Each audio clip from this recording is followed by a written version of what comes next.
People from the Euroscom.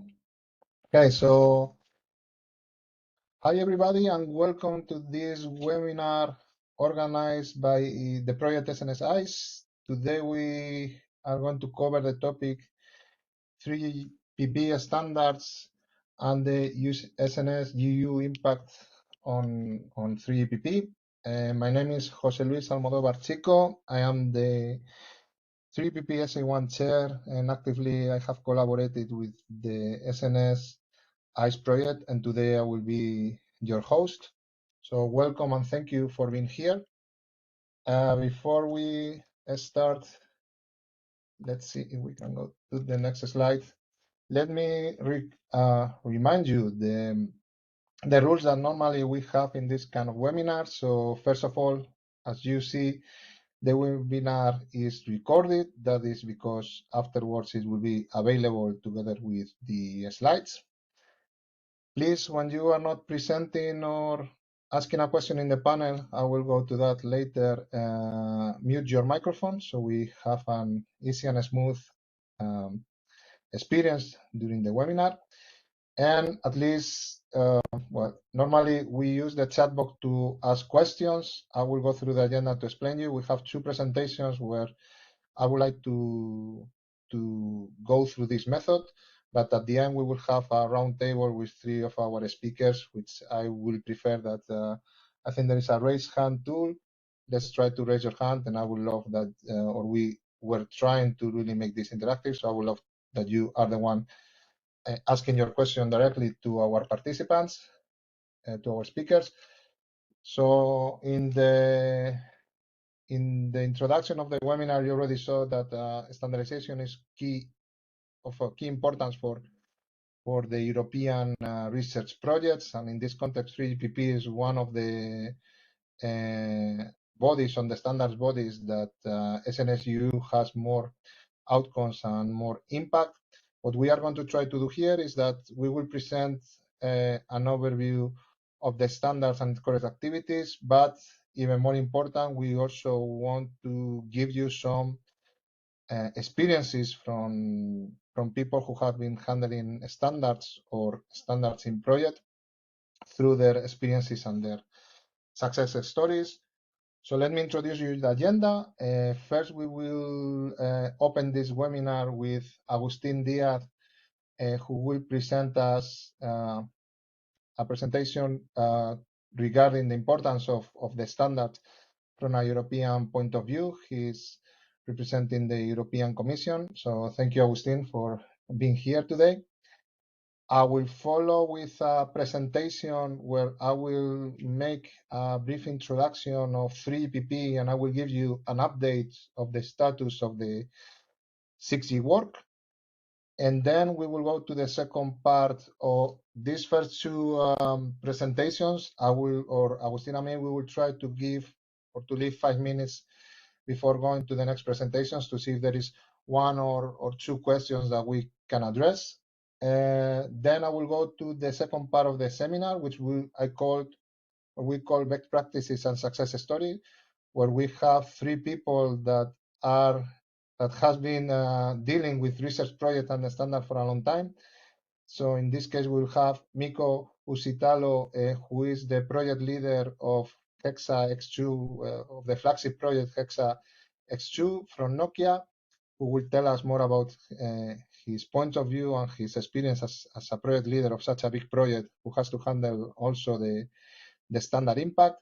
Then we will have from Ericsson, one of their SA1 delegates, Daniel Lomblad. So thanks a lot, Daniel, also for being here.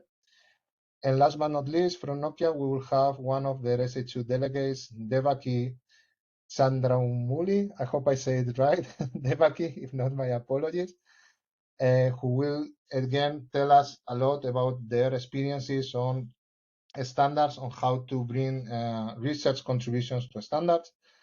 And last but not least, we will finish with a roundtable. I have some questions already prepared, of course, for the panelists. But again, I would like to open the floor to any of your questions. So please, I will remind you later to use the raise hand tool, and then we can have a more interactive session. That's all from me. So we will start with Agustin. So Agustin, thanks a lot again for being with us today and accepting the opportunity of helping us in this webinar. So if you are so kind to take over the screen and share yours. Good afternoon, everyone. Thank you, Jose. Hear me? I'm in the process of sharing the screen. Yeah, we can hear you quite well, but we cannot see the screen yet. It's charging, I think.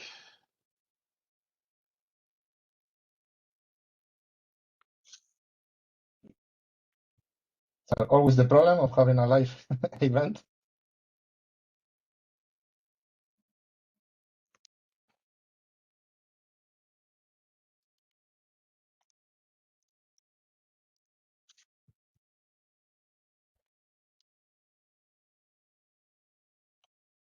I cannot share the content. Okay, try again.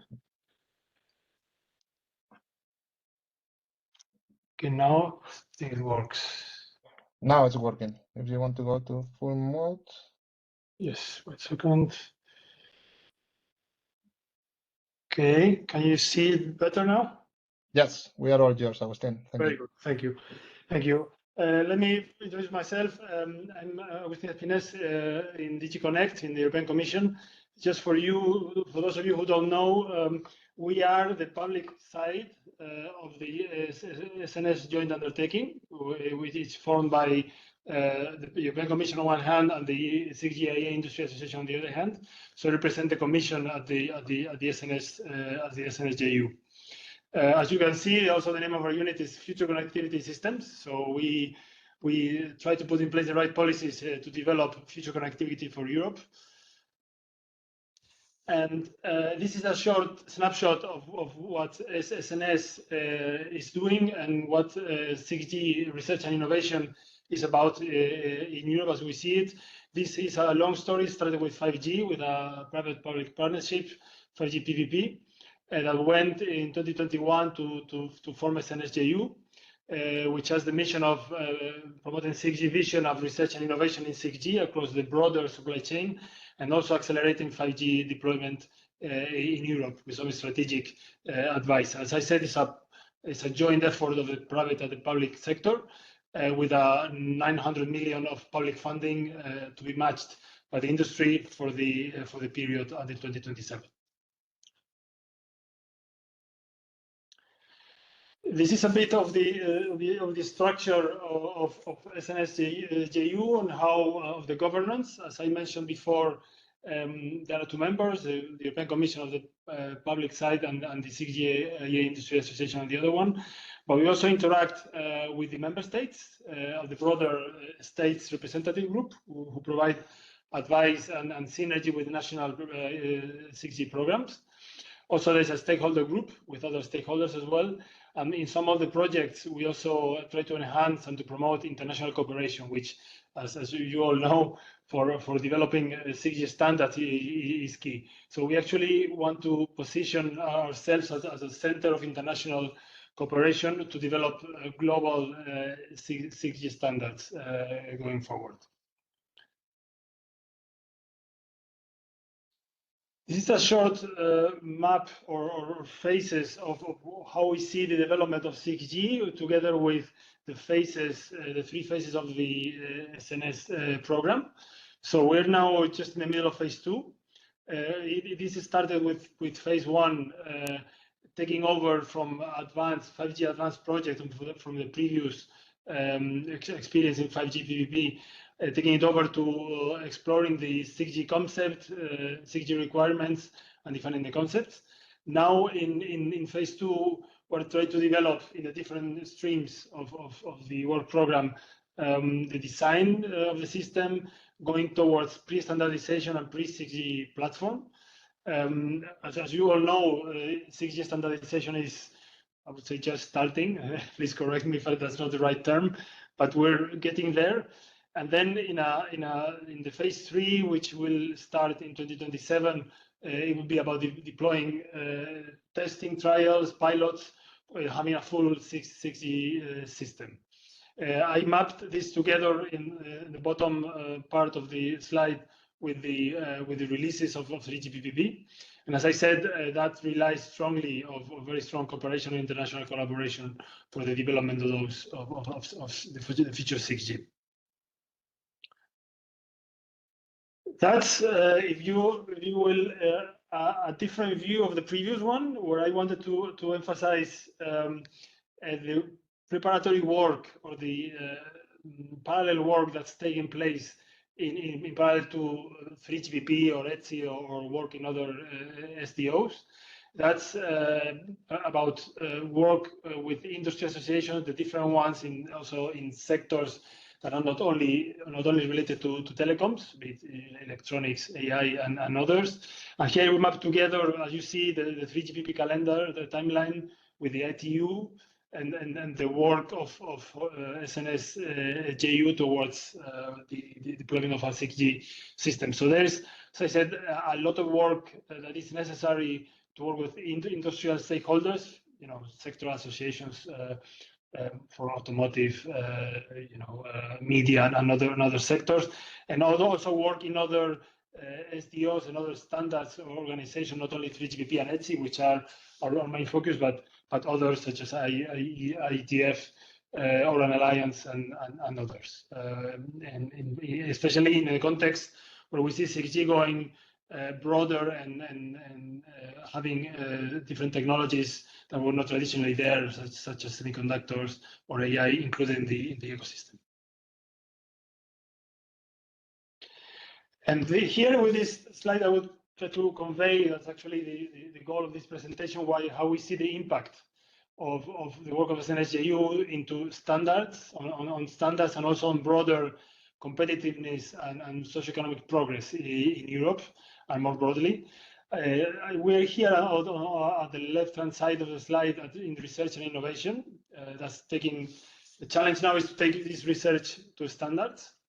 But then we see this as a part of a longer cycle that takes those standards to technology development and deployment, and in turn has an impact on EU competitiveness, has products on the market, commercialization, monetization, which is very important these days, and more broadly, socioeconomic progress. We see 5G now and 6G later as a very basic infrastructure for the success, for the progress of our economies in Europe. And then going more precisely and more concretely to how we model and we manage this impact. We try to focus our efforts from the research and innovation taking place in the SNS-JU towards standardization. This is a view of the KPIs of SNS-JU, where we're going to test. We do it every year if this is working and what indicators we have. And there's, as you see, one input indicator about standardization contributions. And we had in 2023 around 300. And according to the last data I received, we have almost 1,000 for 2023 and 2024, which is about the goal we had for the whole period later until 2027. We also have an indicator on patents submitted. And there, as you see, these are only, if you allow me, input indicators, then this has to be translated into outcomes and impact. And there you see in the second row about sharing the data economy, technology solutions, emergence of new actors in the supply chain and others, where we hope to be able to measure the impact of our efforts in SNS-JU. So just to say that standards are a very important part of those efforts. And then here on the right, these are, I mean, if you read, we have not, for this year, we have not yet launched the calls, but the work program has been published in December, so you can, it's publicly available, you can see. And there is an important emphasis on standardization. And we see this is an important contribution that projects need to have, and projects selected should have. It's an impact on how they see that the technology they're developing would have an impact on standardization. There are other priorities, of course, in these project proposals, but the standardization is an important one.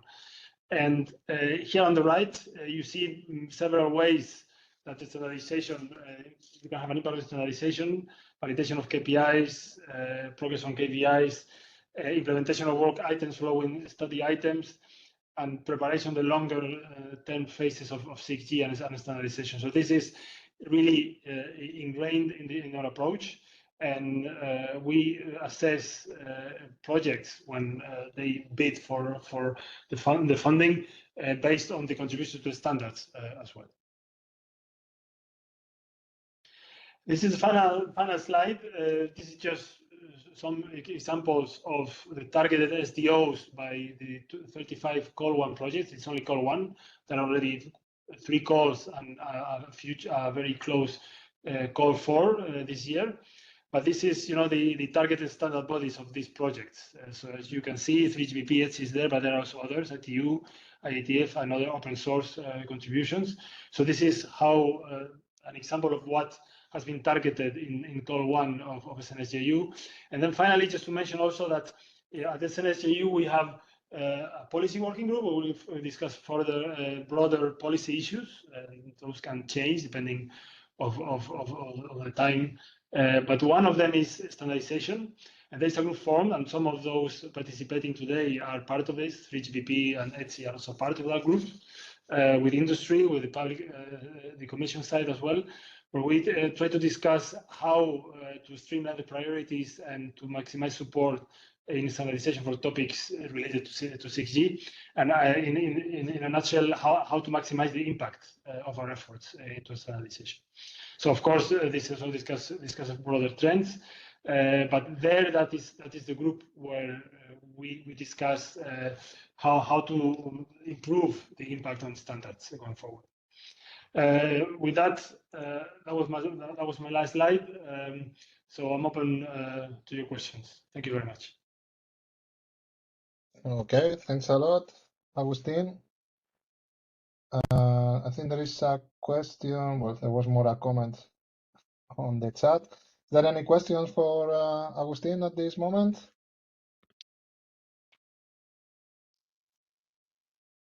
Okay. Cannot read the chat.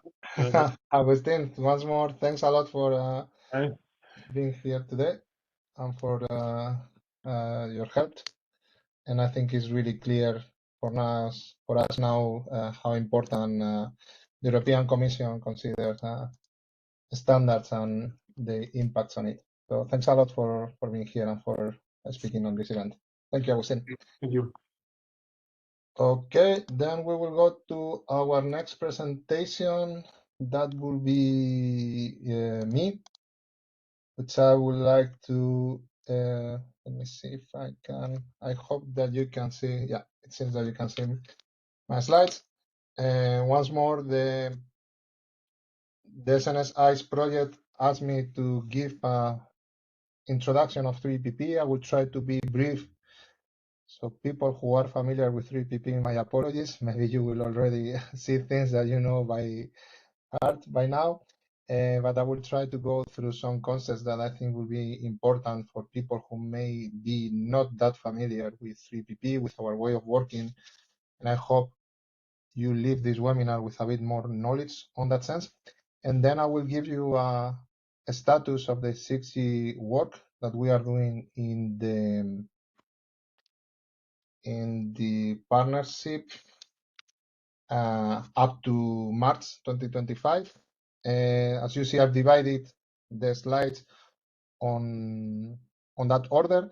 The last thing, I've also included an appendix, which is called First Steps in 3PP. This is taken from, or this has been taken, some slides from guidelines for newcomers that ETSI prepared for 3PP. And of course, if there are newcomers who are interested in attending 3PP for the first time, I think these slides, which I will not present today, but I want them to be there just for you as first steps. And if not, if you still have more questions, please, you can always contact me. I will be more than happy as a chair to guide you through your first steps. Let's go then. The first thing will be a brief introduction. So 3PP stands for the third generation partnership, and you can see it as the union of 7 telecommunication standards development from 6 regions in the world. We are talking about North America, Europe, China, India, Japan, who has 2 SDOs, and South Korea. And all of them form 3PP. As you see from the numbers that you can see on the screen, these ones are numbers up to December that ETSI provided us. We have members coming from 42 countries. At this moment, we are 857 companies active in 3PP with more than 20,000 delegates, which comes to the different meetings per year. The projects, the 3PP project, cover the telecommunication technologies. I think you already all know that. Radio, core, and services. That's kind of important because it will be how we are divided in groups.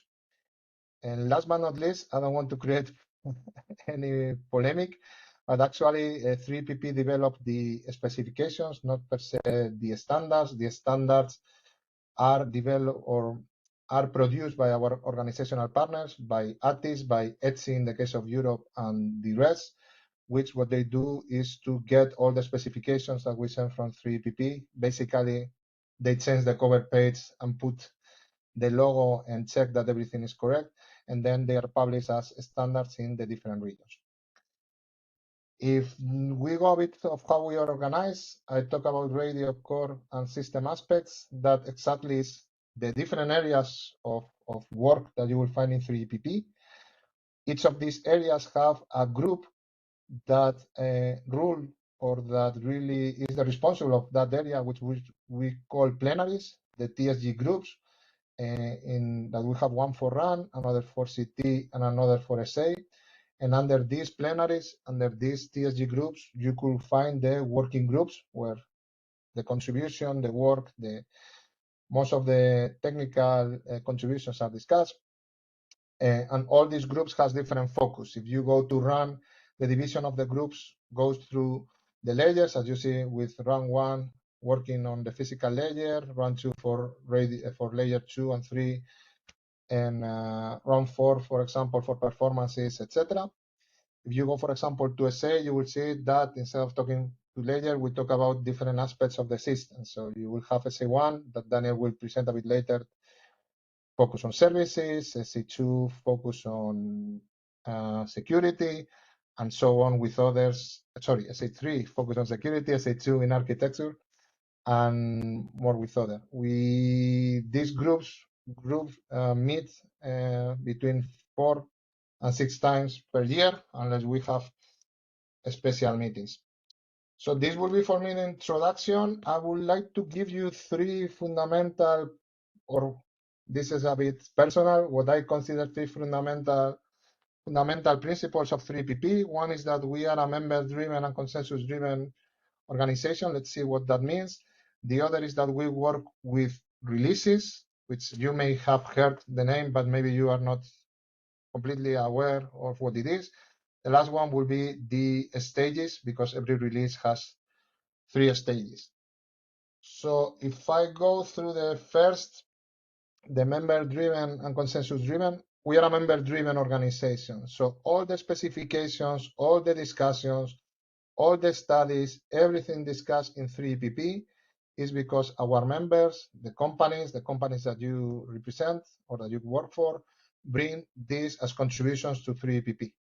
We discuss, we work, we study the topics, and we develop the solutions that our members bring to discuss and to agree at our different working groups and plenaries at the end. Also, all the chairs, like me and the vice chairs, are we also work for these member companies, and we are elected from them with the mandate to act impartially on the behalf of 3PP while we are acting as chairs. So one thing, as you see, is that we are really contribution driven. So 3PP is not per se telling the group what to do. The companies of the group decide what do we do at any stage. The second thing is consensus driven. Consensus is defined in our working procedures as abstain of sustained opposition, which doesn't mean that we have to be unanimous on the decision. I think this could be a bit complex, and I don't want to create a debate for that. I think we have lawyers for that. However, I wanted to give you the impression that at the end, 3EPP is a global partnership with different regions where we really try to find the consensus, which is time. We really need, it's time costing. We need time for that, but there is still a lot of discussions, fight on the partnership. And if you ask me, and I will quote one of the former ranchers, the beauty of the partnership is that once a decision is taken, many really big players like Ericsson, Nokia, Huawei, Qualcomm, big operators, etc., everybody respects the decision once it's final, which is one of the beautiness of the key of 3PP, which is really difficult nowadays to find another organization like that if we really believe or we really take into account the geopolitics and the geopolitical situation that happens to them in the world. So once you know that we are member-driven and consensus-driven, I would like to tell you a bit more about releases. So at the end, our technical specifications, or the standards, if you would like to call it, are organizing releases, which when I give this talk at the university, I always give the comparison, I always make the comparison with the software version, right? There is every 15, 24 months, there is a new release starting, depending on the discussions on the plenaries. And this new release, what is a new release? Is nothing else than a group of features that together should make sense and have a complete working system. These releases normally built on top of the previous one. Although this last part could be a bit different when we talk about different generations, of course. We always discuss what to bring from the former generation and what not. But to me, the idea is that if you didn't know what is a release, what I would like you to take from this is that it's just a group of new features that will work on top of the features of the system that are listed and that has been developed on the release before. And if you want a good comparison, I think the software version will be really good. You can see here all the different releases from release 99 to release 4 and in 3G to the last releases in 6G. This is taken from one of the presentations from Etsy. And you can already see with question marks what are the probable possibilities for when the releases of 6G will come. We already know release 20. I will cover that in a minute, but 21, 22, and etc. We hope that will come afterwards, of course. The last principle that I would like to tell you today is the concept of stages. Every release has 3 stages. One stage where we talk about the requirements of the release. That will help, of course, to talk about from the requirements, we will derive the architecture and the solutions, etc.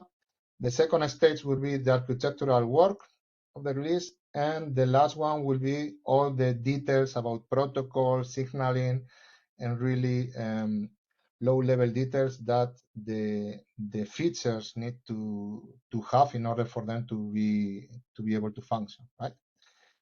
As you see, there are different groups here on the picture. So if you see SA1, it says requirements. SA1 is a group really working on services requirements. I think Daniel will tell you a bit more later about that only do a stage 1.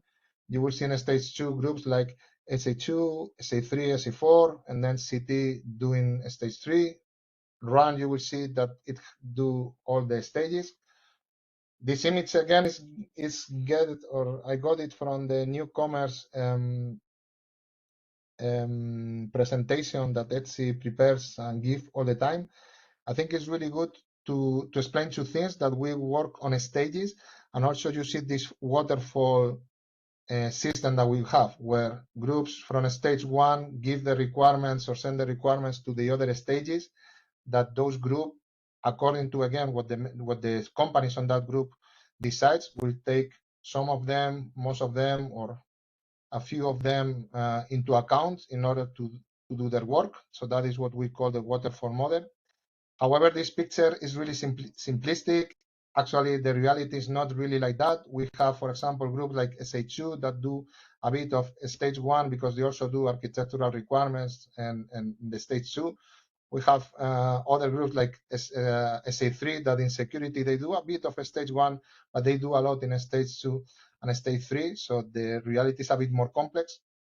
But if we forget that, at least from a stage perspective, what I would like you to get out from here is that there are these different groups working on a waterfall model, and also all these releases go through all these 3 steps of the process of defining requirements, defining the architecture, and finally defining the last part, the protocols, the signaling, the last bits in order to do that. That was everything about the introduction, so I hope it was brief enough. Now let me give you a snapshot of what we have been doing in 6G until now, which maybe will be the most interesting part for most of you. I will cover everything since we started from 6G till the last news of March. Let me start with the initial considerations on 6G, the first decisions that we took as a project. So 3GPP divided the work in 6G in 2 releases, or the first work in 6G in 2 releases.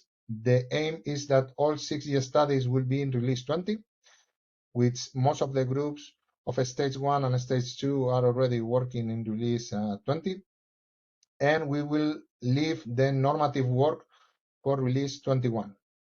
So in the studies we see, or we can make a difference between studies on requirements. I will cover them a bit more in a minute, where we see that the SA1 study was already agreed in September, and the RAM plenary study was already agreed in December last year. That is a typo, I'm sorry, it should say December 2024. And in the technologies study, we see that groups like SA2 or the RAM working groups will approve and start their studies by June 2025. So once the study is approved in June 2025, they will start in a full mode working on their studies on 6G in Q3. Maybe Devaki will tell us more about it. And last but not least, again, once the normative work for 6G and the ITU R IMT 2020 submission for us is expected in release 21. There is a clear decision for the partnership for 3GPP to fulfill the timelines that were given by ITUR.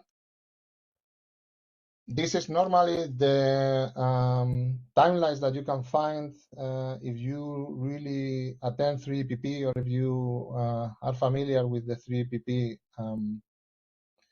documents from the TSGs. This is a timeline maintained by our work plan manager, where would you see the different working groups, for example, SA1, the RAM plenary, SA2, other RAM working groups, other groups in SA,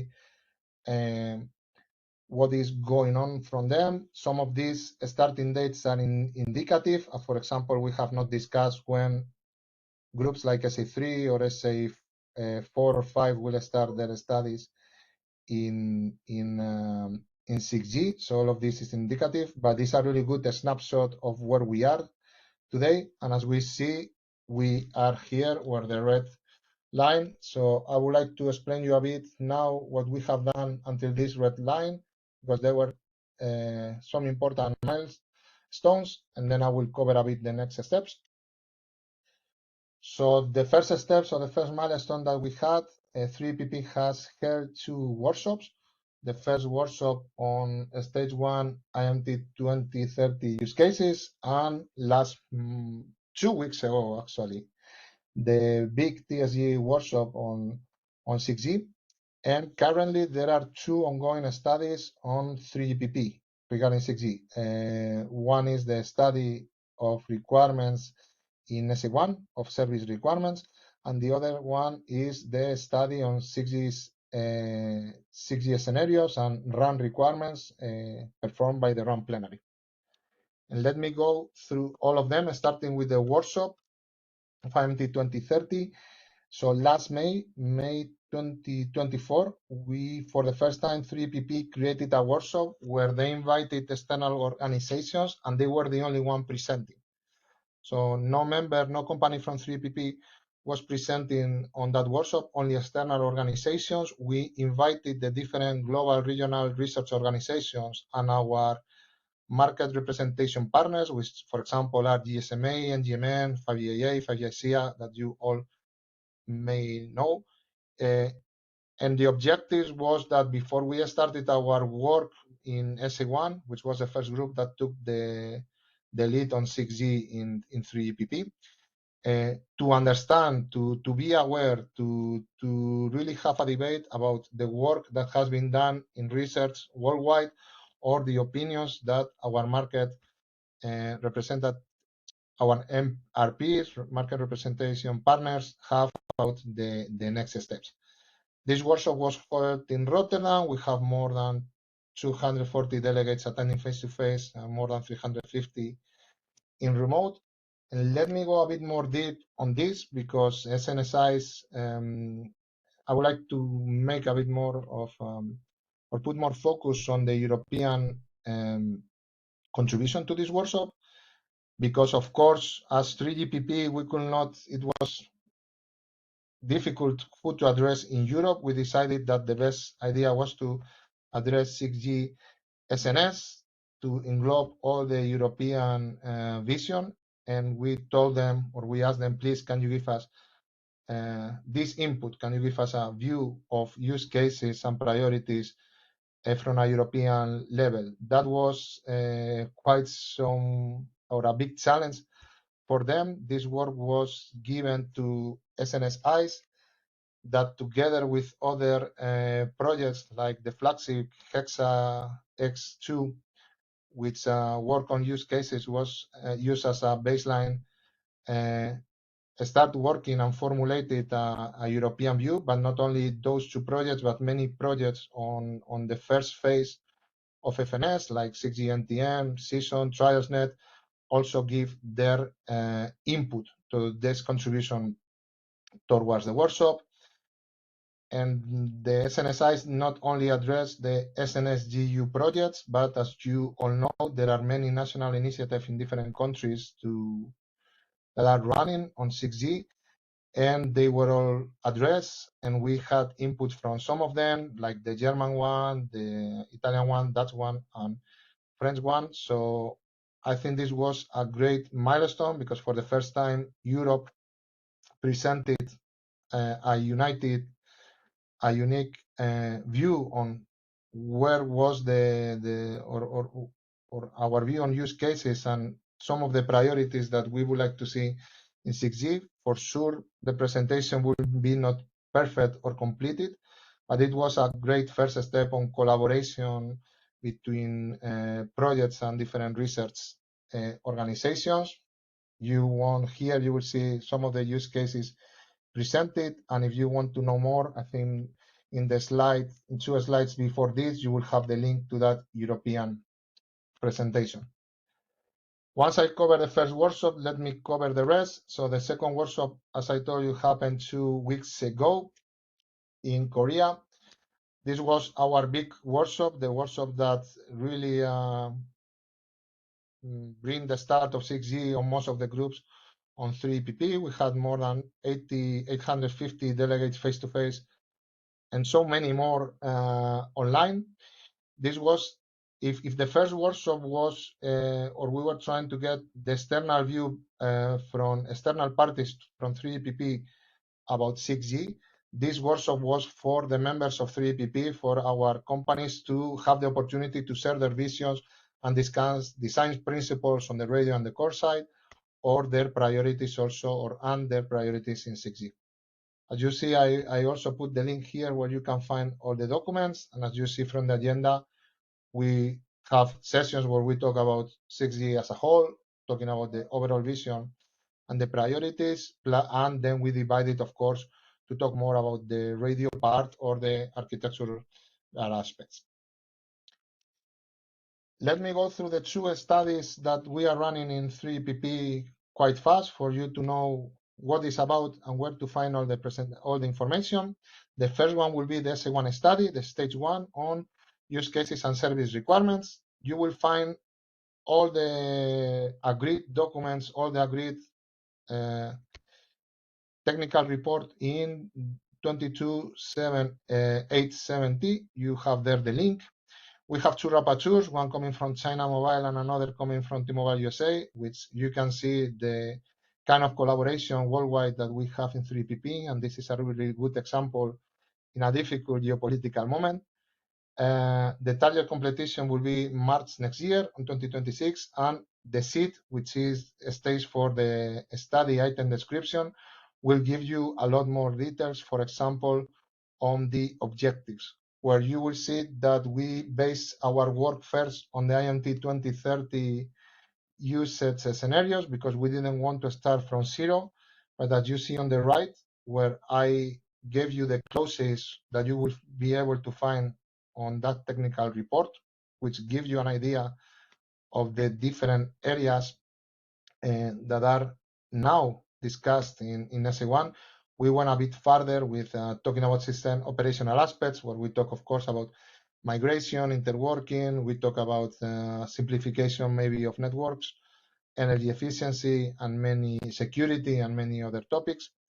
We have our own section or our own vertical discussions. And also we have a section of others, which is for us all the rest, because especially when we start a new generation, we want to be open to really new ideas. The RUN study will be covered. Unfortunately, I don't have the TR number yet that it will be covered, as it was agreed 2 weeks ago. You see that we have 4 rapporteurs from different regions working and collaborating together to make this study happening from planification point of view. The completion will be June 2026. Again, on the study description on RP 250810, you have much more information, especially about the objectives. But let me bring you some. So in December, this study was agreed for the first time only with the first objective. 3EPP is also answering to this request from ITUR on feedback for the IMT 2030 KPIs. This has been a discussion in December at the RUN plenary and also in March. And if you want to see the process, there is there the link to the notes of the moderator of all these discussions, that you will be able to see the conclusions of the discussions on these KPIs and the answer towards the TUR. And then the last 4 objectives were the new objectives that were added to the study in March in the last plenary that we have 2 weeks ago, which, if you allow me to simplify, they really go towards the start discussing the deployment scenarios that are relevant for RUN, and also deriving all the RUN requirements, thinking from an overall performance, the user experience, and of course the TCO reduction. As I said, you can find much more in the study item description. And last but not least, I would like to remind you the next steps. So of course, we will complete these 2 studies on the dates that I've already mentioned. And please be aware that approving in June, so we are working on towards the discussion of the objective on the study that will cover the RUN working groups, and on the SA2 study that the discussions will start in 2 weeks in Gothenburg. We are working towards an approval of these studies in June, and after that, all the work on these studies from the RUN side and from the architectural side will start, with the possibility of the companies to bring contributions to be discussed. That was all from me. Like I promised, there is quite some more slides on the first steps on 3PP that if you're interested, please take care. And having said this, if there are no questions which I've not seen on the chat, I will suggest that we go to the second part of the webinar. As you remember at the beginning, I told you we have a second part with three excellent speakers, quite experienced in research and standardization and that connection among both. Today with us, the first will be Mikko. Mikko, are you there? Yes, I'm here and ready Hi, to Mikko. share We my can hear slides you. and get going. Perfect. Sorry? Thanks a lot again for accepting the invitation, and we are looking forward to hear from you. Yeah, We thanks a are lot, almost Jose. there. We Thanks can a see lot, your slides, Jose. Mikko. Yes, good. Yeah, thanks a lot, Jose and SNS-JU, SNS-ICE for the invitation. So pleasure to be here today. So as you heard and seen, I'm Mikko Ustolo, coming from Nokia Bell Labs Finland, here especially in the role of having been leading the European level 6 flagship project, now HexaX2 and earlier HexaX. And so first, just for the background, that you understand where we come from with these contributions. So telling a couple of words about what HexaX2 has been doing, and sorry for those to whom this is repeating. So yes, European level 6 flagship, and we are funded by SNS-JU, 44 member organizations with Nokia as overall leader and Ericsson in a technical manager role. And as you can see here, the consortium is really well covering the different parts of the value chain. So some R&D intensive operators, technology providers, SMEs, high quality academia, and then with the European strong base also strengthened by the European base of, for example, Apple and Qualcomm. And as a vertical from Europe, Siemens and so on. So then we have been doing in the previous phase, looking at the initial 60 use cases, we have been continuing that.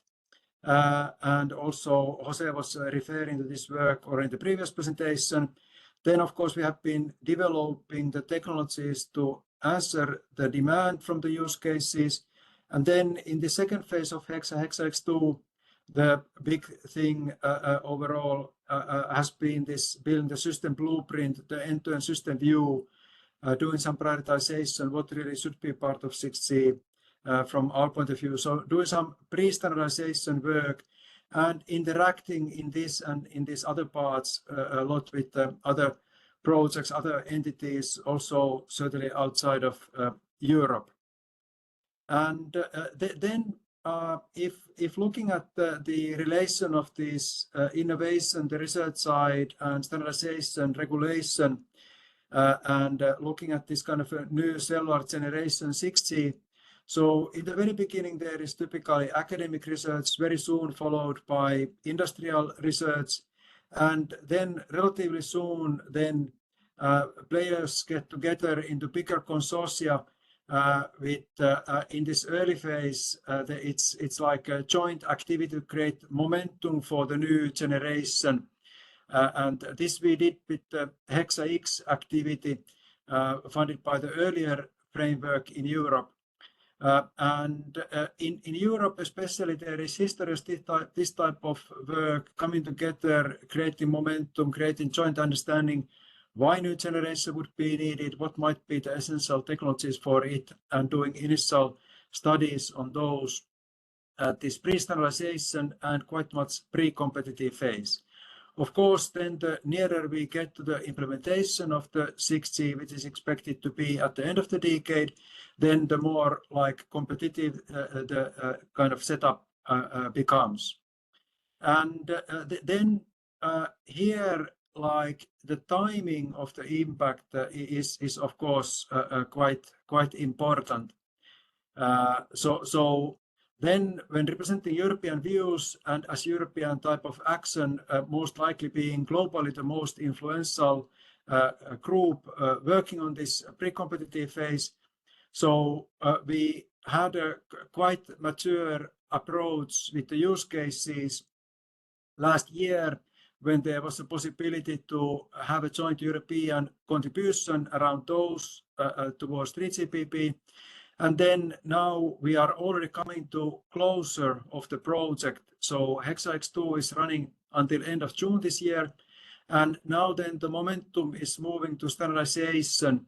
So there is after this no such clear need to have this kind of a massive research consortium.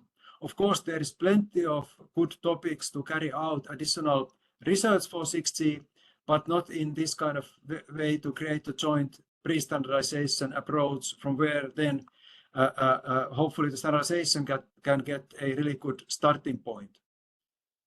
And so then this kind of timing and alignment is quite central. And of course, then the new system needs spectrum, the regulatory track there, and we have been contributing on that track as well. You already saw actually the same slide in the presentation of Jose. So you heard about the SNS-led activity in Europe to create a joint European view on the use cases, where then the use case input from HexaX2 was in a very central role, together then contributing, as you see here, other national activities and projects. And then you also saw about the end result from this joint European contribution, and it has had a good success in the 3GPP use case work as well. Then Jose was representing more information about the technical work that is now ramping up in 3GPP, so 2 weeks ago, and there was content widely aligned with HexaX2 as input to this, as we have been doing some groundbreaking work, and then of course has been many activities globally around 6G. So then looking at the numbers, so from HexaX2 project alone by March 18th, we have so far 147 standard contributions, and typically the kind of documentation of these contributions comes a bit late from the actual contribution taking place. So then the actual numbers are even slightly higher. So we are top ranked among the SNS-JU projects. Of course, we are also a big project. Then over the years of activity, we've had many workshops in cooperation with others and expecting impact in standards here. Others in terms of projects, initiatives, different regions of the world, especially in the areas of architecture, tracking up the critical needs for sustainable 6G and 6G for sustainability, helping with 6G, the sustainability in other sectors of society, non-terrestrial networks, and so on. Of course, then under SNS-JU, under the 6GIA, there are several working groups where projects come together under certain themes, as well as an important theme is the pre-standards working group, then to do joint work where we have been certainly contributing as well. Some personal reflections about like preparing for the standards contributions. I mean, we had the content, the timing needs to be right, but then all the work is of course done by us humans. Of course, AI is catching up. And for humans, we need a good linkage between the personnel in the research projects and the people working on the standards. And then we need this good timing. So we should be contributing at the proper time so that we are early enough that there is the contribution to make it in time, and we are not also too early so that we are then not building on the latest findings. We should also not be working in most of the cases simultaneously or parallel with the standards process, because then the kind of research consortia at European level, they have quite different working principles and timing, and kind of possibilities sometimes to flexibly change the allocations depending on how the standardization is moving forward. So it's quite challenging to work in parallel. And then, of course, in order to, as you are doing research, to make impact with the research, you should all the time give thoughts on where could you make the impact, where can you in standards make the impact. Here we had an impact, for example, on the subterahertz discussions at ETSI, leading to impacting an ETSI ISG creation. And then we have been having many discussions, invited talks at ETSI. Again, in a couple of weeks at ETSI, at the ITU, for example, at the start of their process for MT 2030, Radio Spectrum Policy Group, and ORAN community. So, Jose, that is covering my part of the presentation. Just also leaving here during the time of looking at the questions, a slide showing what kind of results are available from our website that could be interesting to some of you. Thanks a lot, Mikko. Thanks a lot for the presentation. Let me thank SNS-JU together with all the projects and the people who work really on this joint presentation to the May workshop last year. It was really well received by the SE1 delegates and by the 3PP community, with many questions and many discussions in the corridors, which are the important ones, which I think it has helped much later to understand better use cases coming also from Europe and have them agreed. So thanks a lot, Mikko. And we will wait with the questions. We have a round of questions together with Devaki and Daniel. So I will start writing the question. I have a couple of them. So Mikko, I will talk to you a bit in a bit after our next two speakers. So thanks a lot. The next one will be Daniel. Daniel, I already see you. Can you share your screen? Let me see if I can. So in the meantime, Agustin from the European Commission told us how important is standardization, or at least that the standardization has a relevance in European projects for KPIs, but also for the impact. We already heard from Mikko as project leader of one of the biggest European projects, how to handle this and what was the impact on the project and some decisions taken. Now we are going to hear from two real 3PP experts and delegates. The first one will be Daniel from SE1. So Daniel, we can already see your slides. I will say I leave you to it, and the floor is yours. Thank you very much. So Daniel Lundblad, working at Ericsson, coming from Sweden, and have been working in PGPP SE1 for about 10 years. And before I start the presentation, I just want to connect to what Mikko was saying, or one of his personal highlights, that this linkage between people working in research and in standardization is actually very important and crucial. So I will come to that a bit later, but very good. I definitely agree with that observation. So I intend to present first an introduction to SE1, talk about what we do and how we do it, which I think is also quite important to understand how we can take the input from research projects. Then I will use an example.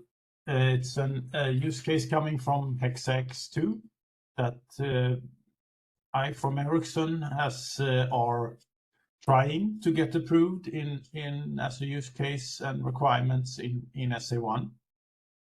So work ongoing there. And then I will have some key takeaways from my side.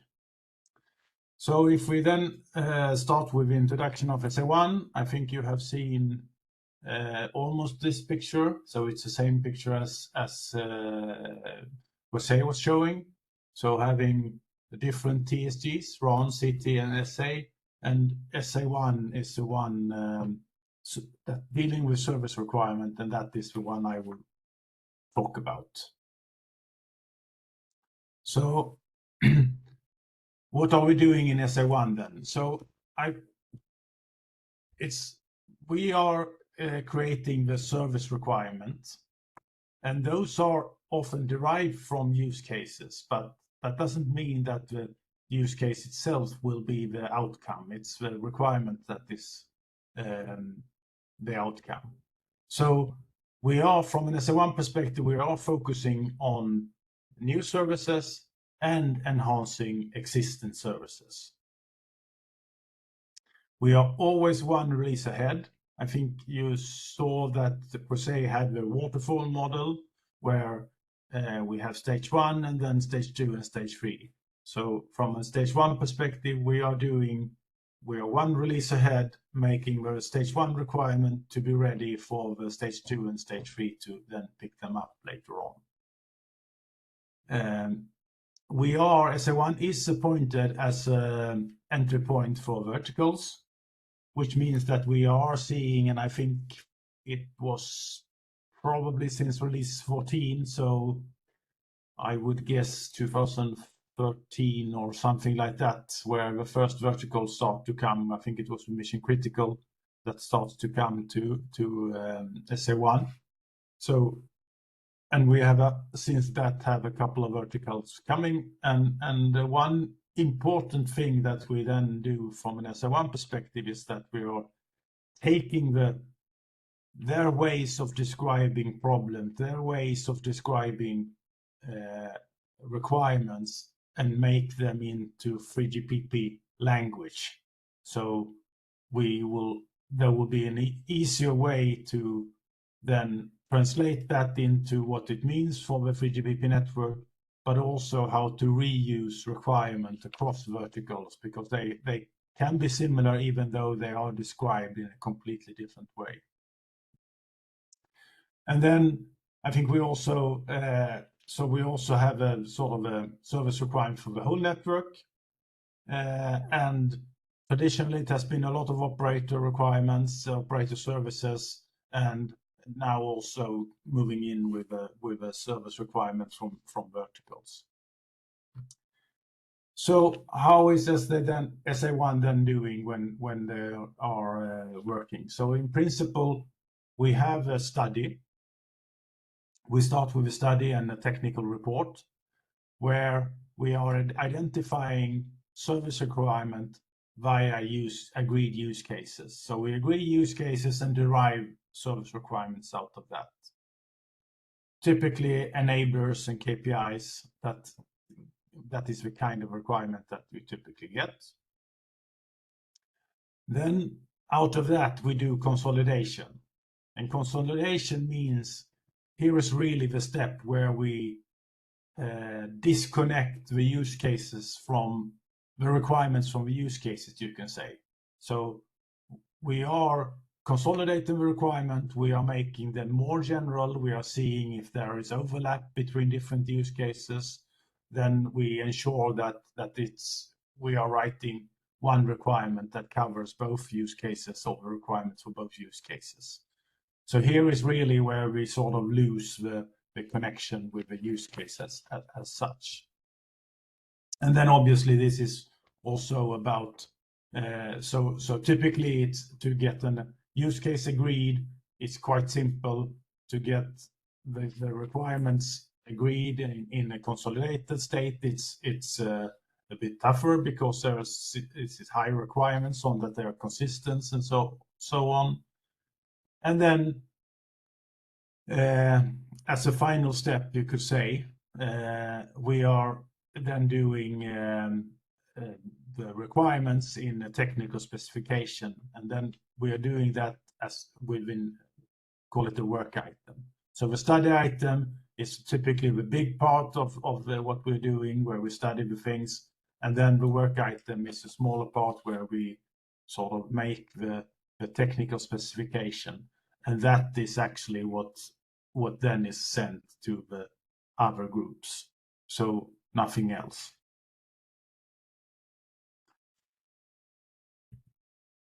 So then I will go into an example from HexX use case that we have been working with, and I'm trying now to introduce into FreeGPP.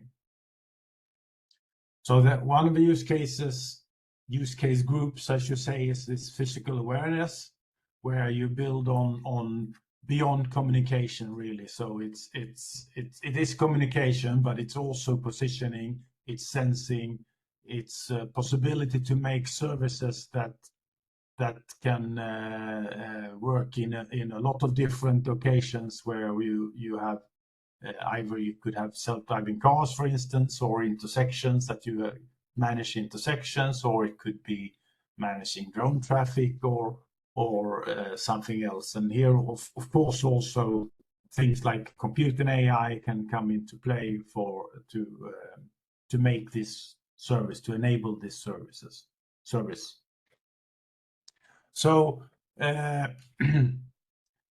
this has been described from HexX-2. There has been some functional requirements around reliability, for instance, around sensing, around positioning, privacy, security, and AI and compute.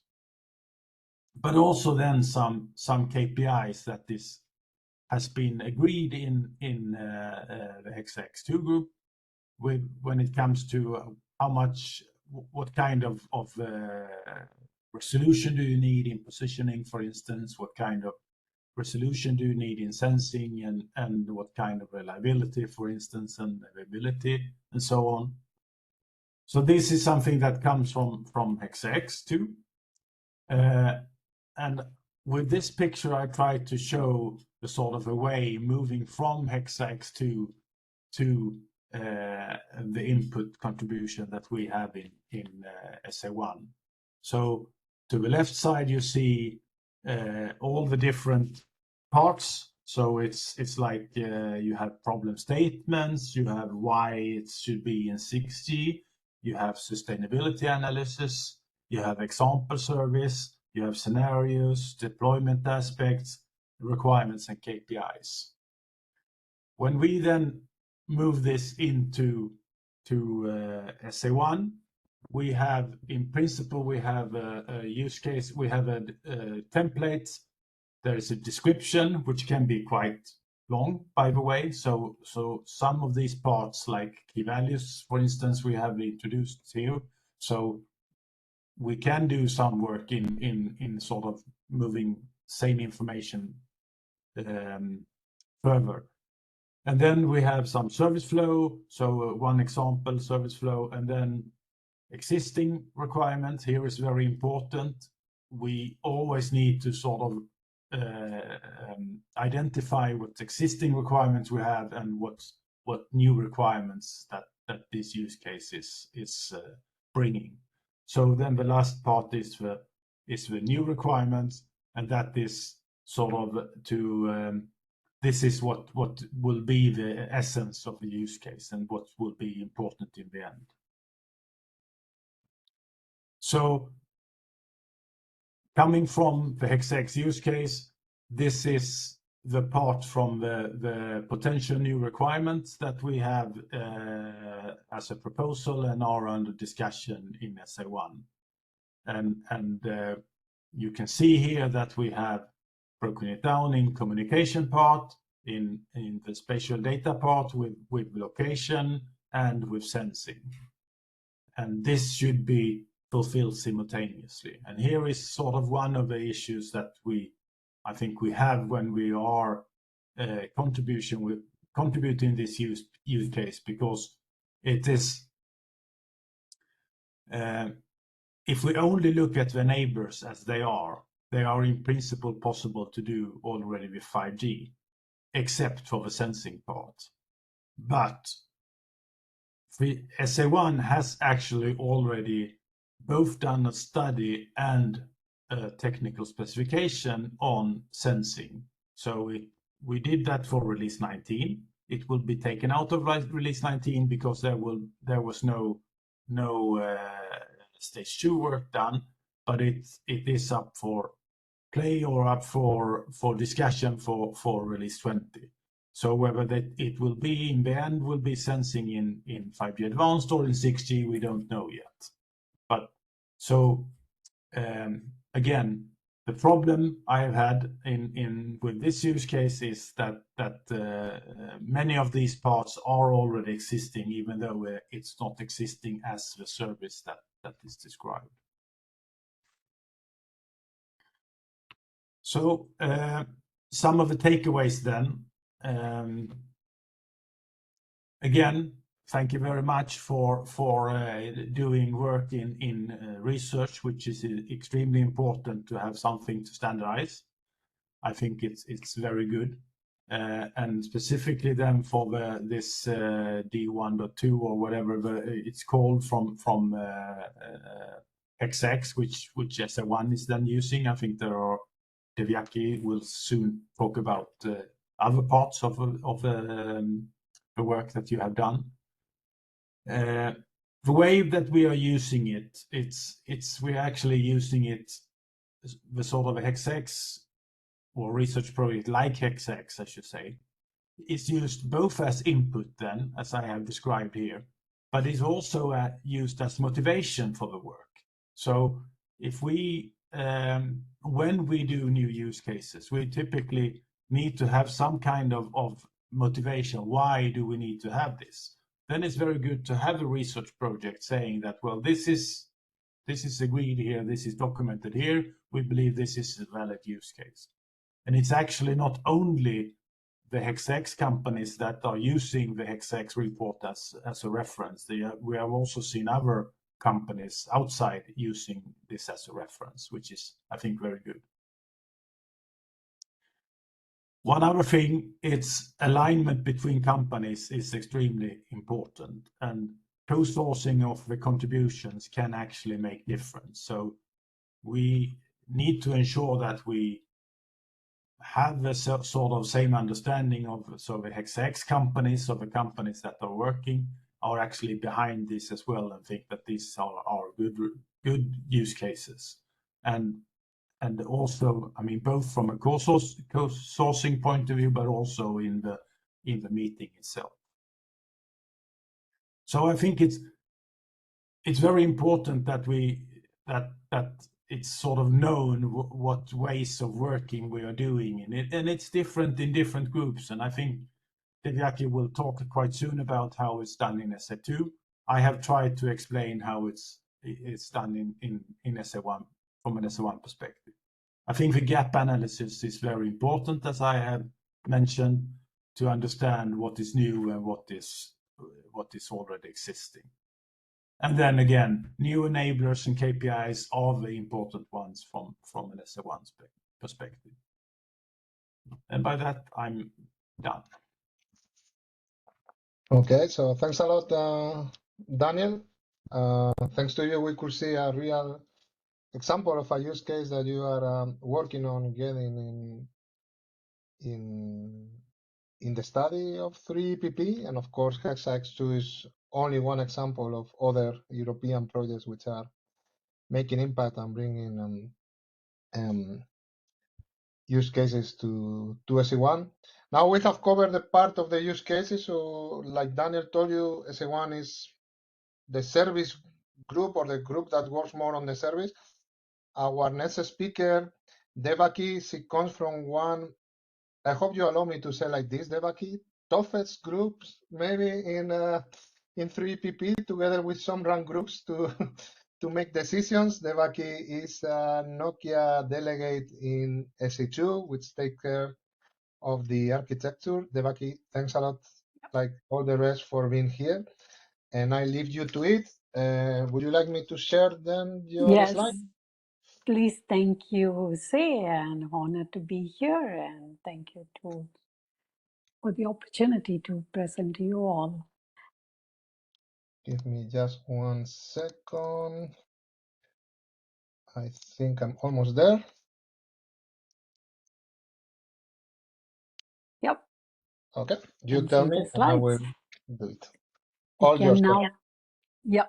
So yeah, the slides that will focus in high level from how we go from research to standards will hopefully provide a complementary perspective to the previous speakers.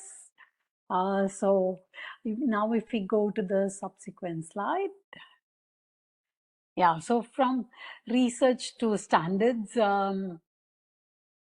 as we discussed already, we start with technology scouting, understanding the technology trend. For instance, okay, AI is one of the ongoing trend, which is the biggest trend in the industry, right? And as we all learn and ramp up and how to adapt the existing technology leveraging AI. So that is one of the examples for technology scouting, leveraging academic conferences, university collaboration, guest lectures, industrial workshops, where we learn about the new technologies. And then we collaborate in research projects as explained by many of the research project leaders. And also industry collaborates with academia, and it could be multiple industry partners with multiple academia or one-to-one. And then we can also envision doing prototype to actually test the technology. And then, of course, companies do internal research, demos, POCs, and they have their own analysis of the industry and the market trend as it applies to their own business needs. And then we arrive at the system research. This is where it then gets closer to standardization. As we know, money speaks. We create technology, and we need to ensure that that we can actually get the technology to be adopted by the market. And for that, we need to ensure that we have the right business cases in place, or the business case can emerge for the newly researched technology solution. So that would be one of the aspects that we should consider at the system research phase. And then do detailed technical research targeting standardization. And of course, this is happening as part of the research project. And of course, companies do it internally as well, and academias do it as well. And then final phase, at least in the slide, is the standardization. In the respective SDOs, of course, the focus was on 3GPP, but of course, we have other global SDOs like, even though there are different procedures and formats like IEEE, IETF that are highly successful as well. And the SDOs, of course, have to also comply to regulatory requirements where it's where applicable. So there are regulatory bodies that also work alongside SDOs and then provide their input to the respective SDOs. For instance, some simple features like E911 emergency call or lawful intercept, or PWS, public warning messages, they all come from the regulatory bodies, and then the corresponding SDOs like 3GPP will work on the solutions to make sure that we fulfill the regulatory requirements. And I mean, there can be some alliances and forums and coalitions, but main focus here, the main majority is the SDO as part of the standardization phase. Now, if we go into the next slide, yeah, so from a standards perspective, we must, of course, enable business values and societal values. And the intention is always to maximize the standardized features to be adopted. And we need to ensure that it can help with TCO reduction for any the deployment, improve performance, resiliency. This is always important, be it any technology, 5G, 6G, or some other technology, be it internet-based technology, and then, of course, faster monetization.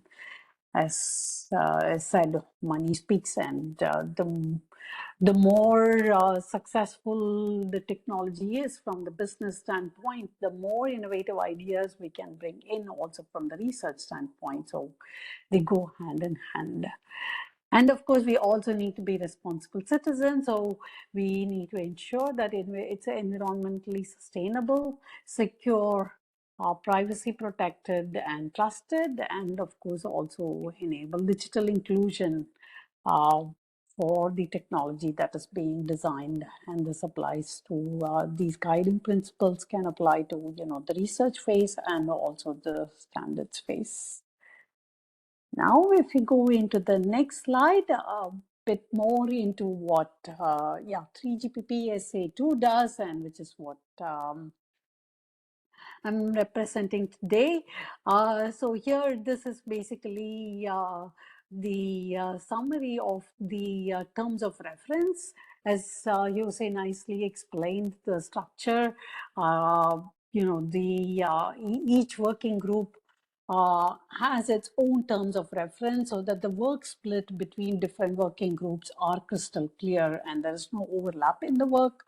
And also 3GPP can eventually deliver one system in a coherent manner for the deployments. So 3GPP SA2 is responsible for the definition, evolution, and also maintenance of the overall system architecture, and including the functions for the particular subsystems. And that includes, the UE, the RAN, the core network, the terminal. The terminal is also another term for the TE, the terminal equipment, and then the mobile equipment. And the UE includes terminal equipment and then the mobile equipment. And then we have the IMS subsystem. And the associated high-level functional interactions, and that would be the procedural interaction. So, so we go into both the high-level architecture in SA2, how the end-to-end system looks like, which is for roaming and non-roaming architecture, and then define the network functions and also the entities that are needed within the architecture, and then also define the reference points between these entities. And within starting with 5G, of course, we also have adopted service-based interfaces, and the architecture follows a service-based principle. So this service-based architecture and communication framework is also one of the baseline principles. And then we have the data storage architecture, and that is basically the data plane, where we have, the subscription data, the UE context data, the policy data, the exposure data, and other aspects. And then SA2 also defines control plane and user plane protocol stacks to show how the system actually communicates end-to-end between across domains and between domains and across different layers. So that will be illustrated using the control plane and the user plane protocol stacks. And then we have the system procedures, and then the examples for the system procedures are, the registration and the connection management, mobility management, paging, UE reachability, session management, and then exposure framework and network access control. So it's basically this is only an illustrative list. Actually, it's not an exhaustive list, but I just wanted to give a short snippet idea on what SA2 actually is responsible for. And we generally start the work with architecture principles as part of any study item. And then we work on, key issues that needs to be solved, and which is what we call as problem statements during the study phase. And then the solutions are proposed by the companies, and those solutions are then incorporated in the TR. And those solutions then should include how the solution expects the architecture to be defined or specified, and then how it expects the protocol stack to be impacted, and also how the procedures should work end to end. And that is also one of the reasons, it makes the group, it makes it the process quite complicated. As you mentioned, of course, there are many ways to skin a cat. And we will sometimes end up with 50 different solutions for a single key issue, and then it becomes a big technical debate to determine, which solution we have to choose for the actual TS phase. In the subsequent slide now, I do have some thoughts on what actually helps to make it more successful, or what we can consider during the research phase to make this process successful also during the standards phase. So during the research phase, it's best practice to assess and learn from the existing systems. As you know, we are most of the time designing incremental evolution to the system. And of course, even if there are disruptions, it's partially radical, but partially also reusing the existing system. So it's always good exercise to, during the research phase, to assess and learn from the existing systems. At the same time, of course, not be restricted only by the existing system. We have to look forward. So we should also be cognizant of the technology trends, understand how the new technology trends make the system more efficient. And we also need to understand the new business needs and the trends to finally ensure that, that there will be a business case for what we have in mind. And considering all of these three input, then break them down into relevant technical problem statements or key issues already during the research phase. So we can, instead of being overwhelmed by the big picture, breaking them down into simple problem statements and key issues actually help focus on independent issues. And of course, at the end, we also need to have the big picture in mind, but first breaking them into relevant problems and key issues is an important step. And then investigate solutions for the identified problem statements, and ensure that the solutions are technically accurate and consistent and feasible. And this phase is where, all of these points are where the research projects actually come, are very helpful, because we can exchange views across industry, between industry and academia, and also, trigger a healthy debate. And we will know, what the gap is, and we will understand where the solution needs to mature, or if the problem statement is even valid for the whole industry or not, right? So I think this kind of allows a good brainstorming phase between companies, between company and academia, and also between companies and the at least vendors and the service providers, in our case from a cellular system example perspective. And then during the standards phase, determine the plan to how to progress the new services and functionality in 3GPP, and starting from SA1, where the new service requirements are defined or and needed for the new problem statements that we have in mind. And then, of course, as Jose mentioned, there are several working groups. Sometimes the requirements go directly from the SA1 to the RAN working groups, and sometimes, and most of the times also, the requirements come from SA1 to SA2 for the system architecture phase. So depending on the relevant working groups, follow through until the solution is adopted. It takes a while to ensure that the solution is adopted from the TR phase to sometimes from the study item draft phase to the work item phase to the TR phase to the TS phase. So it requires quite some patience, but of course, it pays off at the end if we know that the solution, the standardized solution, is eventually adopted by the market. Now, if we now go to the next slide, where I do have a concrete example. So, as you know, in 3GPP, the 6G work or the 6G study phase is not started in any working group other than SA1.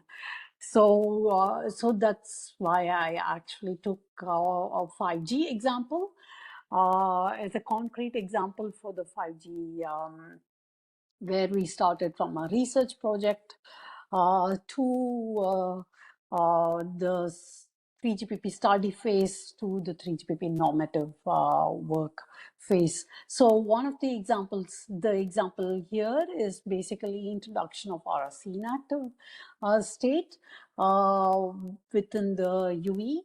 And here, this was actually performed in the framework of METIS2 project, and that was also co-funded by the European Union. And the shared link actually refers to a publication, a joint publication by Ericsson, Nokia, and other colleagues who actually worked in this project, and they published their results in this publication. And on the left-hand side, on the bottom left, you see a snippet for the solution that was proposed to the TR in 3GPP SA2 study item. This was the 5G phase 1 study item. This was in release 14 study. TR 23.799, where we actually proposed the new inactive state and showed how it fits with the current model and also how it fits end-to-end between the RRC and the NAS protocol. So it is also in 3GPP, one of the aspects that is also important is, to show how the new proposal ties into the existing system. So within LTE, we only had 2 states for RRC idle and RRC connected, and 5G introduced this RRC inactive. So it was important to show how RRC inactive fits within the RRC state model and also fits in with the NAS state model. And this, of course, is only part of the solution. And eventually, during the TR phase, which ran for around a year, many companies actually preferred the solution approach as well, and the same solution was revised quite many times and discussed in multiple groups, and eventually adopted in RAN 2, eventually also adopted in SA2 for normative specification.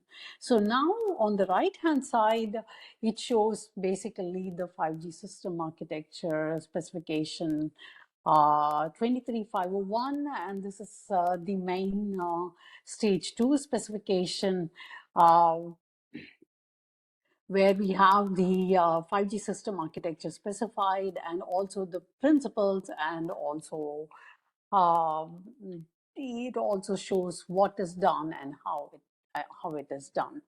And this is basically the snippet that the RC Inactive was actually adopted for the normative work in standards, going from the research project to 3GPP study to the 3GPP normative phase.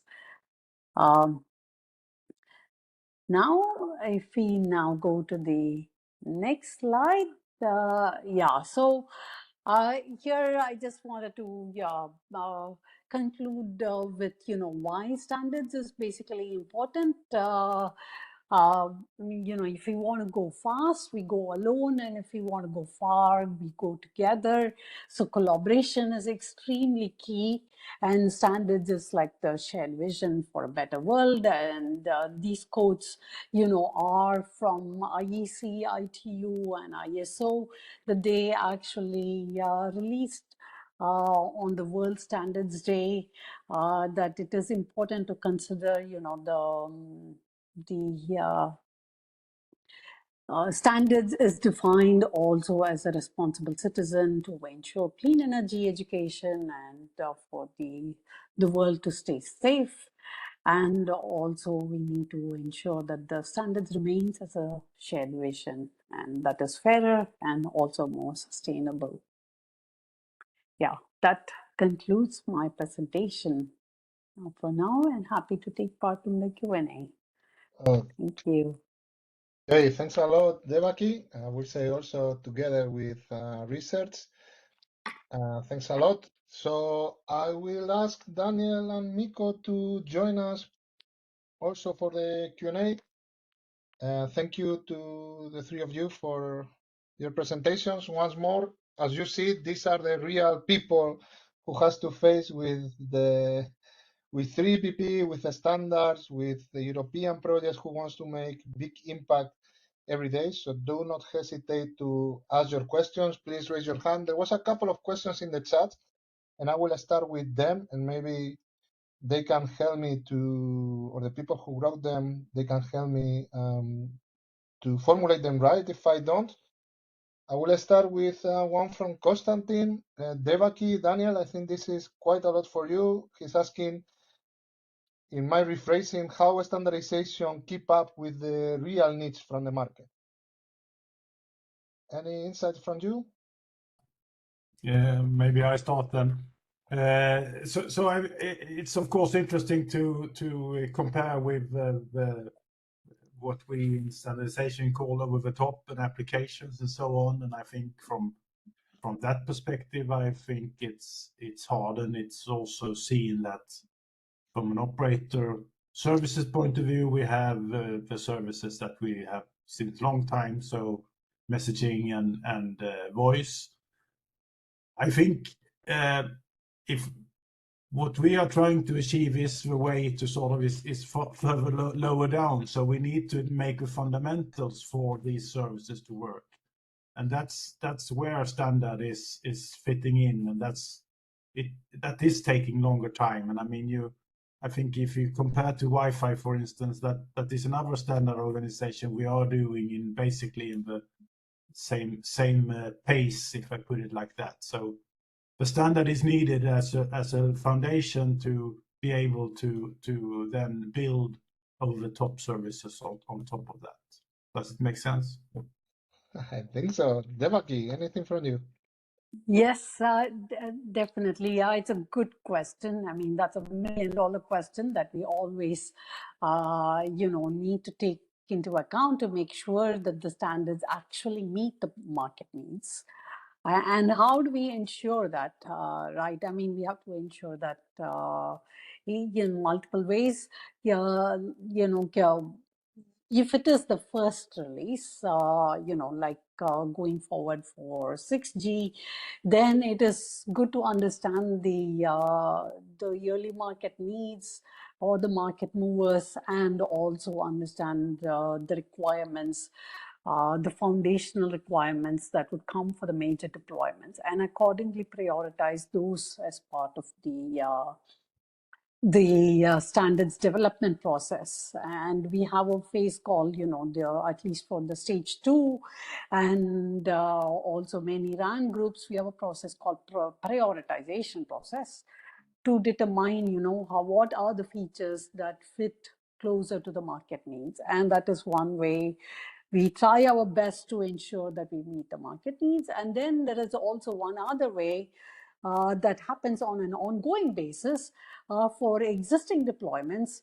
If there are field issues, for instance, 5G deployment, and there are field issues, then we have a process called TEI, and there we can have smaller fixes done without a longer lag. Rather, it is generally done within 1 quarter. And you can generally see that also implemented right away because it is required for some operators deployment. So standards tries it, in at least 3GPP process tries its best to meet market needs. Okay, thanks a lot. I would say that, for example, in 3GPP, the fact that we were contribution driven, everything is coming from our partners, which knows the market. So it's a way to do that. However, there are things that we standardize that never make the market. Let's be honest here. Yes, of course. But the main of it does. Let's see other points. Mikko, one question from me. As your project leader position, what are the differences that you see from research project and standards in a company like Nokia, where you work really close to people like Devaki or other delegates, and what kind of things you guys in SNS-JU or you as a project leader in your long experience with other projects before, you think we can make to close this gap, right, between the research people, the standards people, between the research project and the work on the standards? Any ideas on that? Yeah, so very relevant question. So research and standards are strongly also overlapping, and research projects can contribute to standards, and standards activities can carry out research projects. However, typically there is then people who are specializing to one of these tracks, and then there is maybe people who are specializing more to standards-oriented research, and maybe also in the research domain there is like a longer-term research also. And then some people like start with longer-term research and follow in time the life cycle of the work. And the longer-term research, when they're doing it, it comes to shorter-term research, and it comes to standards relevant input related research. And here the linkage between the different phases of the work is quite important. And if, as also mentioned during the presentation by me and Daniel, so about this linkage between people, and if it is the same person who would be doing these different parts, there is some motivation from seeing your items getting more and more concrete. And so there is some very good experience from that and very good technology transfer. And then when you have come to the closer to market, you could maybe also take again steps back and look at some longer term items again and repeat the cycle. Final aim of these different activities are different. So most of the people don't move with the topic,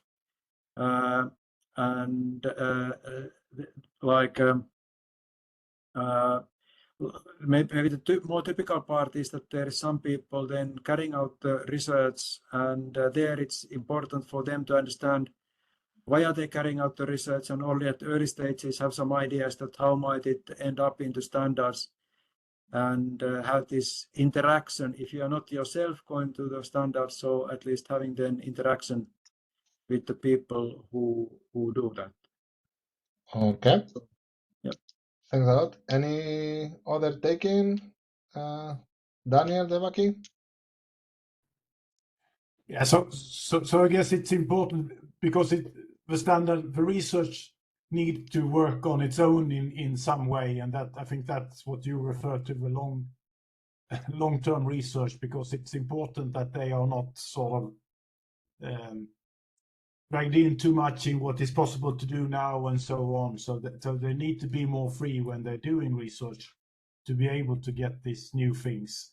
And then, as you say, there is a grade where you start to frame it into that it should be in this release or in this standard and so on. And then obviously there needs to be a good interaction. But I mean, it's about how the organizations are built, I guess.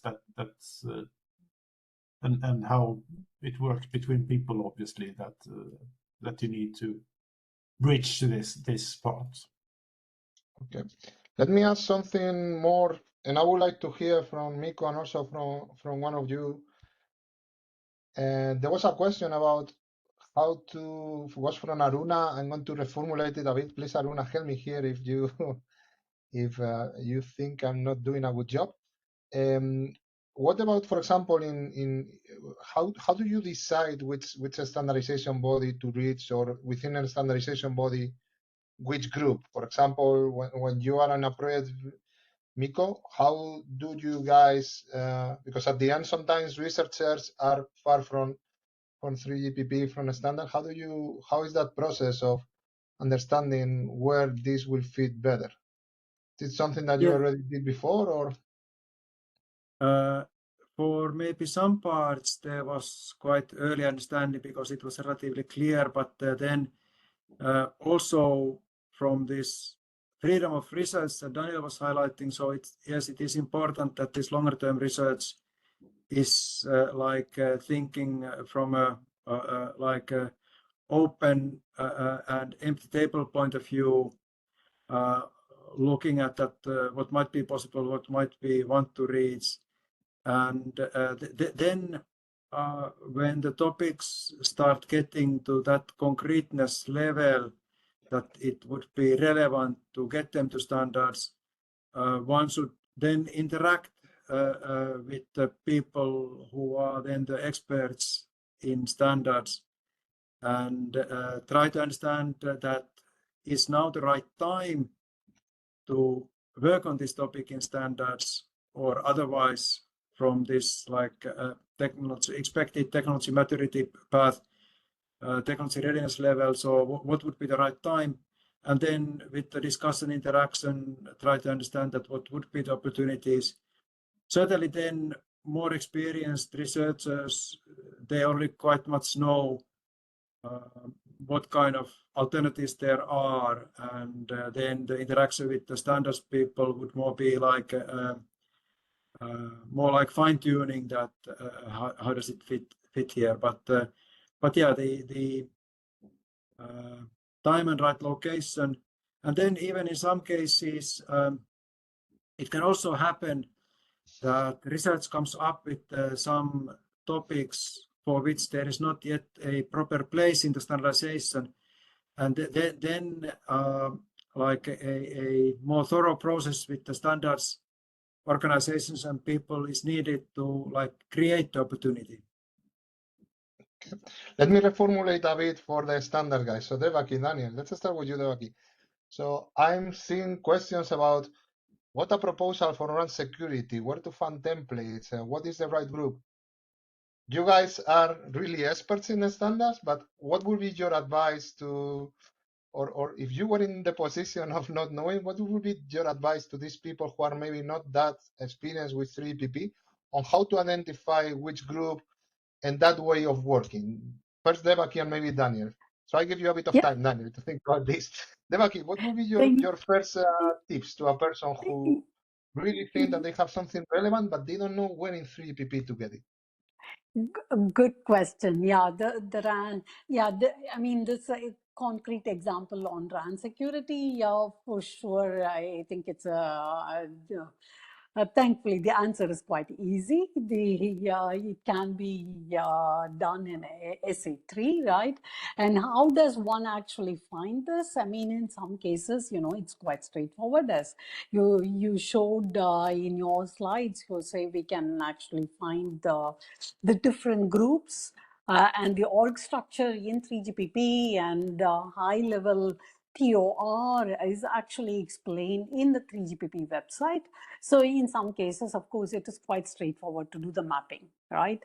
Now comes the timeline part, and what is the right time to do so, right? I mean, now we need to determine, okay, if the proposal for RAN security is actually related to 5G radio, or would it be related to 6G radio, and then fit within the appropriate study item and fit within, and then wait for the appropriate time window, be if it is for 6G, and then take the proposal to the corresponding group.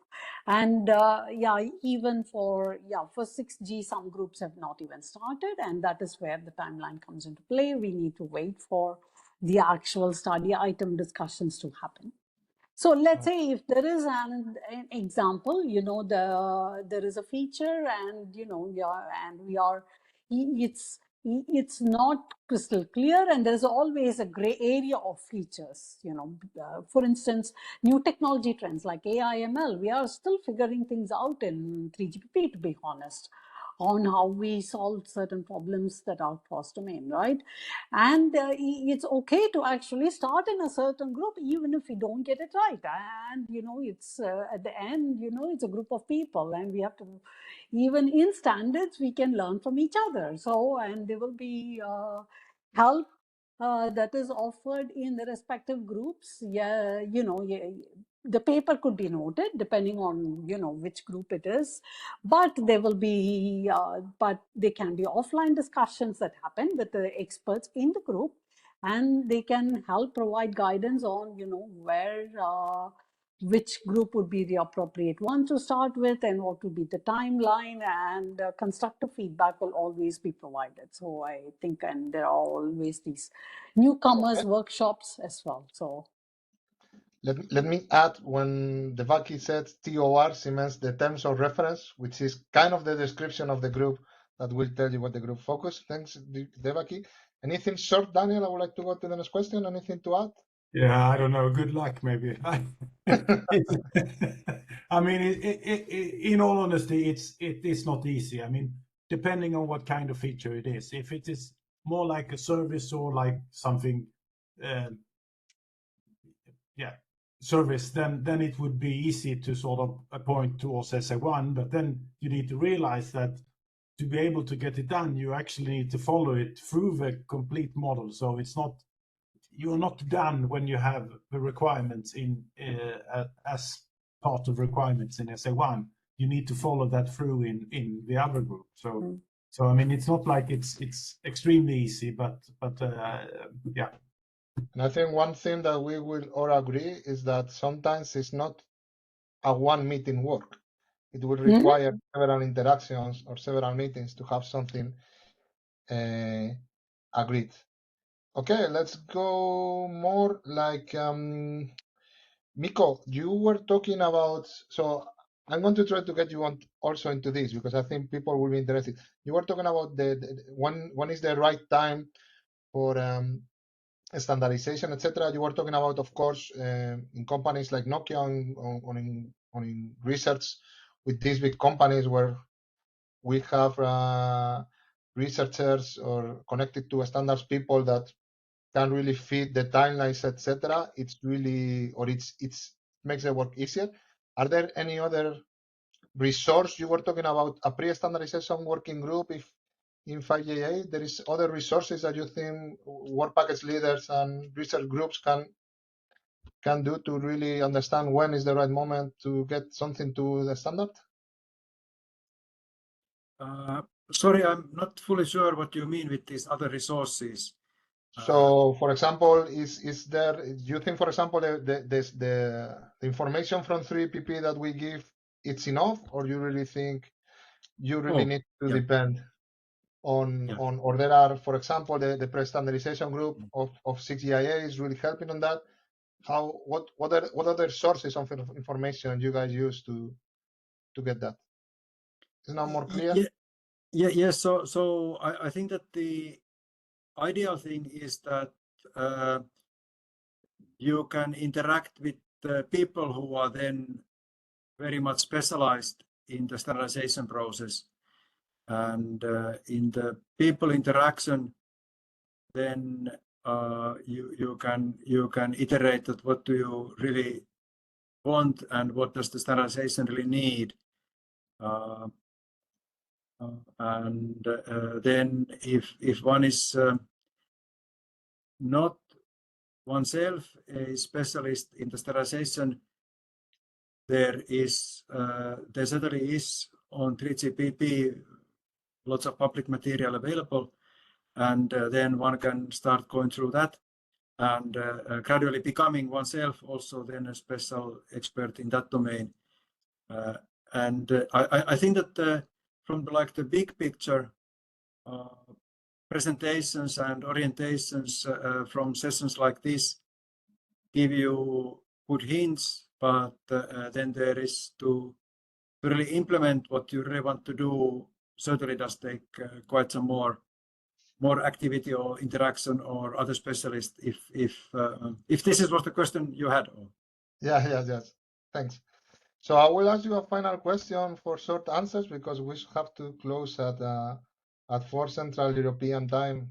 And I mean, you all know me. I could stay here half an hour more discussing with you about this interesting topic. But I would like to ask, what could we improve on the process? So I will start maybe with Devaki and Daniel. Guys, what do you believe that SNS-JU projects could, one thing that you think that they could improve or it could be better than, that will help us in this connection or in this closing gaps and on getting their input toward standardization? Devaki, would you like to start? Yeah, I will try. The two aspects, I think, two areas where we can improve is improving. I mean, that is not just for SNS-JU, but also 3GPP market relevance and making, the features that we develop more business relevant. And it would be beneficial if we start to consider that more also during the research phase. I think that is something that we can universally improve, and in SNS-JU as well. And then the number two, I think is also tied to the question that you just asked, Jose, I believe others also raised, is the, the knowledge of the standards phase perhaps is also something that would be beneficial for the research projects to have, be it 3GPP, IEEE, or IETF, right? I mean, in companies, where you said both research and standards are available, this is already there. But for researchers who don't have access to that resource, I think it would be good for the project to consider that, inculcating that a bit more. Webinars like this. So I'm happy that you said that. Daniel, anything from you? What could we improve? Yeah, I mean, again, it's, I think, repeating a bit, but ways of working, how we work in standardization, I think that is important for you as researchers to understand, and then also the sort of a gap analysis that we have been talking about previously as well. I mean, it's important to realize what is that is new and what is already existing, and to fit that in and frame that in the right way. Okay. Mikko, I finish with you. What, for example, especially in 3GPP, could we improve to help to welcome more the input from research projects? Yeah, it's a really difficult question. In the communication with, I think that sessions like this and having some communication interaction opportunities among the research community and the standardization community is a really good start to keep the research community aware about the opportunities and the timing, and have possibilities then to ask questions. Okay, so we'll take that back to the SNS-JU. Now it's time to close the webinar. So let me say, Devaki, Mikko, Daniel, and Agustin, who has to leave out early. Thanks a lot for your time today, for your presentations, for your insights, and I think it was, I hope, a great moment for people to know a bit more about the standardization, about research, and how to close this gap. Thanks a lot to everybody who was also at this webinar. We really appreciate your time, and I hope that after today you will learn a bit more about 3GPP, about how some European projects or even really important projects like the flagship project are trying to handle standardization, and how delegates has to focus on or has to deal with sometimes the challenge that is having a contribution agreed in such tough groups sometimes. And from my side, we are looking forward from SNSI and the continuous project to work to help the research projects on their work. There will be a final workshop, final webinar from SNSI online in April that I ask you all not to miss, because there will be a lot of information also shared there. And like I said, thanks a lot, everybody. Have a wonderful evening. And to our speakers again, once more, thanks a lot for your time. Bye, everybody. Thank you. Thank